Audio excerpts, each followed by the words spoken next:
Komisi Pemilihan Umum akhirnya memutuskan 3 paslon Capres-Cawapres yang berkontestasi dalam Pilpres 2024. Mereka adalah Ganjar Pranowo Mahfud MD, Prabowo Subianto Gibran Rakabuming Raka, dan Anies Baswedan Muhaimin Iskandar. Putusan ini dibacakan oleh Ketua Divisi Teknis KPU Idam Holik, Senin 13 November 2023 setelah menggelar rapat pleno tertutup. Bahwa pasangan calon presiden dan wakil presiden Haji Anies Rashid Baswedan PhD dan Dr.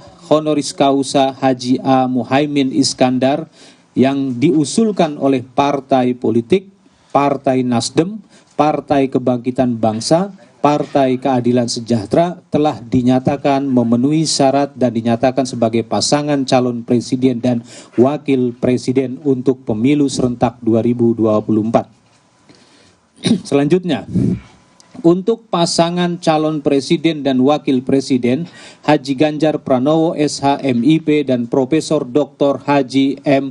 Mahfud MD yang diusulkan oleh partai politik PDI Perjuangan, Partai Persatuan Pembangunan, Partai Perindo, Partai Hati Nurani Rakyat telah dinyatakan memenuhi syarat sebagai pasangan calon presiden dan wakil presiden untuk pemilu serentak 2024.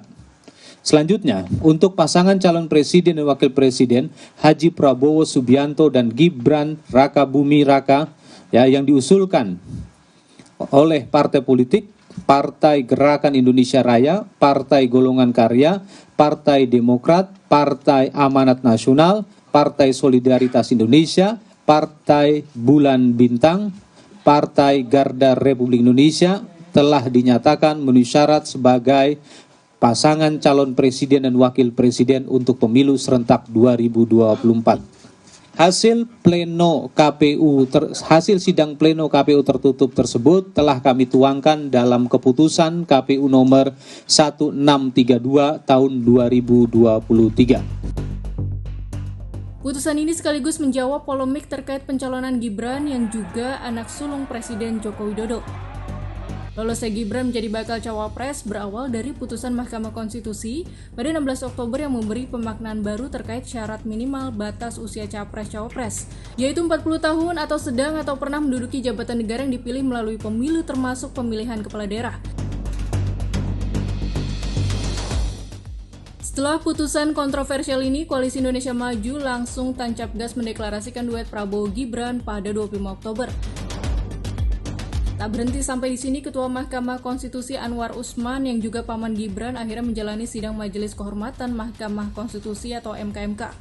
Anwar dinyatakan melanggar kode etik terkait keputusannya itu dan dicopot dari jabatan pada 7 November.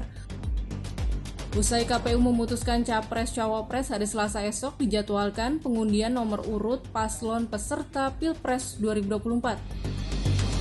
Adapun tahapan kampanye pemilu berlangsung 29 November 2023 hingga 10 Februari 2024. Masa tenang berlangsung pada 11 hingga 13 Februari 2024 dan puncaknya yakni pemungutan dan penghitungan suara pada 14 hingga 15 Februari 2024. Adapun rekapitulasi hasil penghitungan suara berlangsung 15 Februari hingga 20 Maret 2024.